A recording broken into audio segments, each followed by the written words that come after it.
जहां राष्ट्रपति चुनाव में एनडीए की उम्मीदवार द्रौपदी मुर्मू हिमाचल प्रदेश के भाजपा विधायकों को संबोधित कर रही हैं। लाख से ज्यादा है और इसीलिए हिमाचल प्रदेश को वीर भूमि भी कहा जाता है। हैंडीक्राफ्ट्स आर्ट्स के लिए प्रसिद्ध ये प्रदेश carpet, leather articles, Kullu shawls तथा कई अन्य विभिन्न कलाकृतियों के लिए भी विश्वविख्यात है। मैं इस पवित्र तपोभूमि में अपने को पाकर धन्य महसूस करती हूँ। हिमाचल प्रदेश का इतिहास अपना ही प्राचीन है, उतना ही प्राचीन है जितना कि मानव अस्तित्व का अपना इतिहास है। वेद हो या शास्त्र, हिमाचल के चर्चा आपको मिल ही जाएगा। हिमाचल का इतिहास बहुत ही गौरवशाली रहा है। मध्यकाल में गोरखा साम्राज्य से लेकर सिख साम्राज्य के शासन, स्वतंत्रता आंदोलन में महत्वपूर्ण भूमिका, प्रजामंडल के ब्रिटिश शासन के खिलाफ आंदोलन और गद्दर पार्टी की गतिविधियों का भी गढ़ रहा हिमाचल। कृषि के साथ साथ हिमाचल का एक डेवलप्ड टूरिज्म इंडस्ट्री भी है। शिमला का नाम तो हर घूमने वालों के लिस्ट में होता ही होता। हिमाचल में आज आकर मैं बहुत प्रफुल्लित हूँ। मेरे प्रिय भाइयों एवं बहनों, मुझे कहते हुए अपार गर्व महसूस हो रहा है कि लोकतंत्र की जननी भारत में लोकतंत्र की परंपराओं के निर्वहन का अनूठा उदाहरण पेश किया जा रहा है। देश के यशस्वी प्रधानमंत्री के नेतृत्व में भारत आज हर क्षेत्र में विकास का नया अध्याय जोड़ता जा रहा है। विश्व में भारत का स्थान अत्यंत महत्वपूर्ण होने के साथ साथ हमारे देश के प्रति पूरे विश्व के दृष्टिकोण में भी बदलाव आया है। आज हम देश में आज़ादी का अमृत महोत्सव मना रहे हैं। इस अमृत बेला में हमारे प्रधानमंत्री जी ने देश में आगामी 25 वर्षों में की जाने वाली विकास योजनाओं की रूपरेखा प्रस्तुत करते हुए सभी को आह्वान किया है तथा समस्त देशवासियों को सकारात्मक योगदान एवं समर्थन की अपेक्षा की है। आइए हम सभी एकजुट होकर भारत को परम वैभवशाली समृद्ध देश बनाने के लिए समर्पित भाव से काम करेंगे। आप मेरे बारे में यहाँ चर्चा कर रहे थे, मैं अपने बारे में बोलूं तो मुझे लगता है दिन दिन बीत जाएगा। तो आप ये देख रहे थे सीधा प्रसारण हिमाचल प्रदेश के सोलन से, जहां एनडीए की राष्ट्रपति पद की उम्मीदवार द्रौपदी मुर्मू नामांकन दाखिल करने के बाद अब देश भर में विभिन्न राज्यों में अपने समर्थन के लिए विधायकों से को संबोधित कर रही हैं, बात कर रही हैं और इसी सिलसिले में वो हिमाचल प्रदेश में थी। तो ये आपने देखा कि जिस तरह से हम देख रहे थे, उन्होंने वहां पे जिक्र भी करा और कहा कि प्रधानमंत्री नरेंद्र मोदी लगातार देश को बेहतर करने के लिए जो उनकी सोच रही है। एक बार फिर लौटते हैं हिमाचल प्रदेश, जहां रास्ता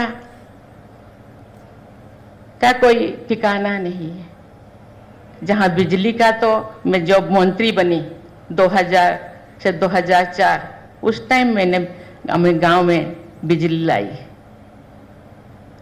मेरे गांव के नजदीक एक नदी था, नदी है।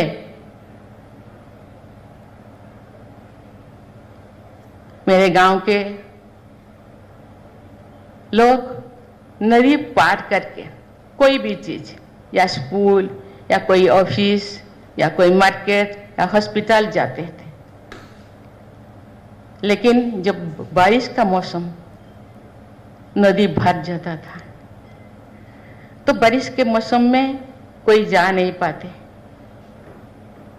एक माँ अपने बच्चों को नदी के किनारे बैठे बैठे इंतजार करता था कि कब ये नदी का पानी कम हो जाए और मेरे बच्चों को मैं हॉस्पिटल पहुंचाओ और इनका जिंदगी में बचा पाऊं। बहुत सारे लोगों का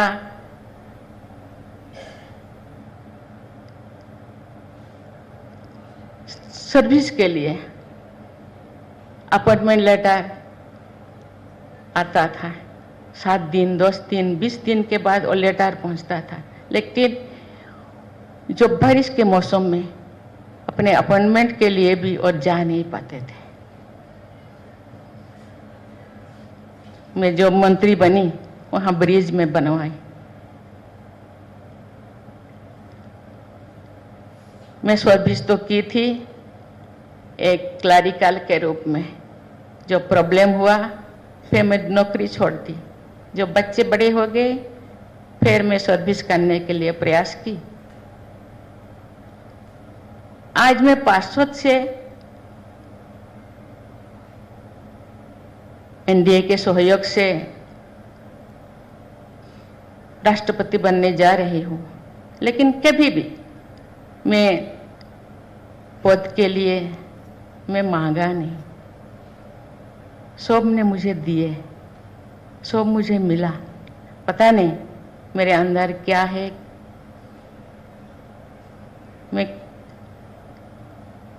मेरा काम ही शायद यहाँ तक खींच कर लाए हैं। मुझे पार्षद बनाए संगठन ने, वाइस चेयरमैन बनाए संगठन ने, मंत्री एमएलए बनाए, फिर मंत्री बनाए। मुझे पता नहीं था कि मंत्री परिषद में कितना डिपार्टमेंट है, कौन सी डिपार्टमेंट इनको सूट करेगा, लेकिन मुझे दिया गया। मैं खुशी खुशी उस चैलेंज को मैंने स्वीकार किया और उस डिपार्टमेंट को अच्छी तरह में चलाई। और सबसे अच्छा, वो कहते हैं ना, ट्रांसपोर्ट एंड कॉमर्स डिपार्टमेंट कोई डेवलपमेंट का डिपार्टमेंट नहीं है, वो इनकम का डिपार्टमेंट, इनकम होता है। डेवलपमेंट तो दूसरे डिपार्टमेंट करते हैं। सबसे ज़्यादा, सबसे अच्छा मैंने किया। इसके बाद मुझे fisheries and animal resources development department दिया गया 99 में। अब जानते हैं वहाँ सुनामी आया था उड़ीसा में। जितने भी रिजर्वर, जितने भी वाटर रिसोर्सेज जितने भी था, सब खराब हो गया था। मैंने 2 साल में उसको बनवाई। मुझे चीफ मिनिस्टर तो बीजेडी के हैं, लेकिन मुझे बहुत ही, मुझे पता नहीं, अभी भी मेरे रिलेशन उनके साथ अच्छा ही है। मुझे अच्छा मानते हैं, हर चीज़ मुझे मेरे साथ से साझा करते हैं, सलाह लेते हैं। उन्होंने मुझे मेरे डिपार्टमेंट को ज़्यादा से ज़्यादा रुपया दिए, लेकिन फिर अब जानते हैं वहाँ 147 एमएलए सीट है। ट्राइबलों को झारखंड में और दूसरे स्टेट में जैसे इम्पोर्टेंस दिया जाता है, उड़ीसा में ऐसे नहीं है। लेकिन पता नहीं, मैं काम करती रही। मुझे 147 एमएलए में से मुझे चुना गया।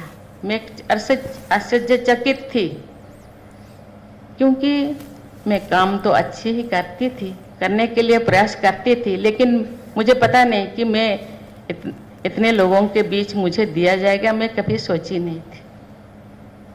मैं घर पे 2009 में मैं इलेक्शन हार गई, घर पे बैठी थी, लेकिन संगठन का काम मुझे दिया गया, स्टेट का काम दिया गया, डिस्ट्रिक्ट का काम दिया गया।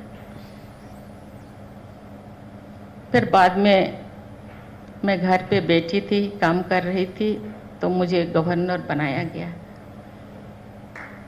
मुझे बताया गया कि आपका बायोडाटा चाहिए, बायोडाटा लोगों का। मैं तो बहुत तो काम में कोई ऐसे मेरा कोई अभिलाषा नहीं था। बहुत सारे लोग थे, कहाँ कोई प्रोग्राम किए, अपने पेपर क्लिप या वीडियो क्लिप और रखते थे अपना प्रोफाइल बनाते थे। मेरा प्रोफाइल तो मेरे पास नहीं था, क्योंकि कोई भी मैं प्रोफाइल नहीं बनाती थी। मुझे तो कोई भी इस एक्सपेक्टेशन नहीं था कि मैं आगे कुछ बनूंगी। अभी भी जो मुझे मैं बायोडाटा मांगा किया, मैं एक पेज में मेरा सब बायोडाटा था।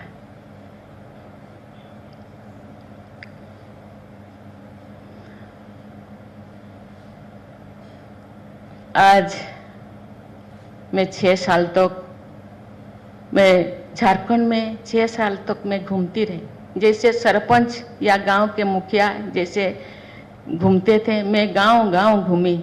ऐसे बोला जाता है ये गवर्नर एक गरिमामय पद है।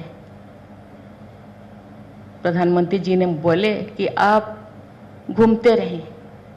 गवर्नर का वो तो स्टेट हेड होते हैं, एग्जीक्यूटिव हेड गवर्नमेंट होते हैं, लेकिन आपको कोई तामझाम हो या ना हो, आपको जाना ही है। कहाँ मुझे 100 लोग या 50 लोग भी कहीं भी मिल जाते, मैं वहाँ मैं चली जाती थी और काम करते रही, घूमती रही। आप जानते हैं गवर्नर चांसलर होते हैं। चांसलर होने के नाते यूनिवर्सिटी और कॉलेजों में वो सिमट जाते हैं, लेकिन मैंने सोचा कि केवल कॉलेज यूनिवर्सिटी में काम करने से, उनका डेवलप करने से कोई लाभ नहीं होगा। जब तक तो ग्रास रूट का बच्चे अच्छा नहीं बनेंगे, ग्रास रूट का इंफ्रास्ट्रक्चर अच्छा नहीं बनेगा, तब तक कॉलेज और यूनिवर्सिटी अच्छा होने से क्या फ़ायदा, क्योंकि फाउंडेशन तो आपका ठीक नहीं। इसीलिए वहाँ 302 KGBB कस्तूरबा गांधी बालिका विद्यालय में घूमती रही। वहाँ का जो शेयर 60-40 होता था, 60% गवर्नमेंट ऑफ इंडिया देते हैं और 40% स्टेट गवर्नमेंट। लेकिन जो सुविधा वहाँ बच्चों को मिलना चाहिए वो नहीं मिलता था। मैं जब घूमना शुरू की तो सब इंफ्रास्ट्रक्चर उनको मिला, सब सुविधा मिला, टीचर मिला, हर चीज़ का सुविधा हो। केवल इतना ही नहीं, मैं जितने भी दिव्यांग जितने भी बच्चों का हॉस्टल में घूमती रही, सब चीज़ अच्छा होने लगा। मैं सेटिस्फाइड हूँ। मुझे पता नहीं लोग मुझे कितना प्यार करते हैं नहीं करते हैं, लेकिन मैं अपने काम में सेटिस्फाइड हूँ। मैं घर पे बैठी थी तो मुझे कॉल आया, आपको ये बनना है। मैंने पूछा अब आप मुझे क्या क्या काम करवाएंगे। उन्होंने बोले आपको करना है। मैं आज आपके समक्ष आई हूँ।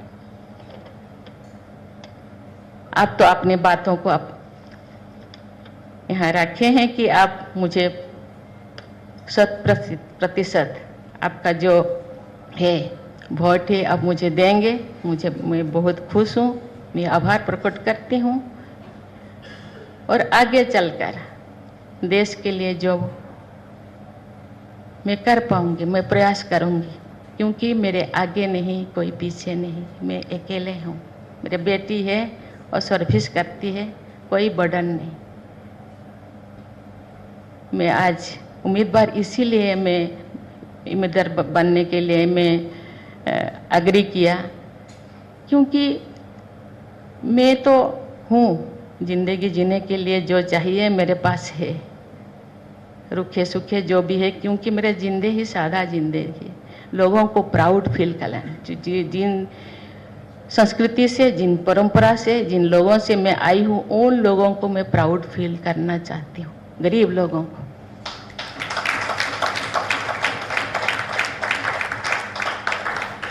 कोई पद पदवी का कोई लालच, कोई लालसा नहीं है। मुझे काम करना है। जब तक भगवान, जब तक परमपिता परमात्मा ने मुझे मन, मस्तिष्क, शरीर मेरा ठीक रखेंगे, तब तक मैं देश के लिए, जनता के लिए मैं काम करते रहूँगी। मुझे पता नहीं मैं अच्छा बनूंगी या नहीं बनूंगी, लेकिन बुरा तो नहीं बनूंगी।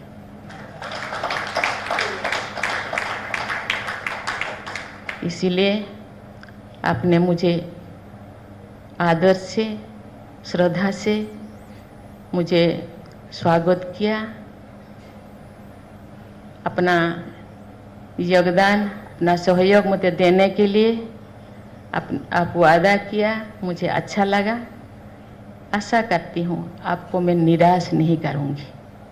इतने बोल करके जय हिंद, जय भारत।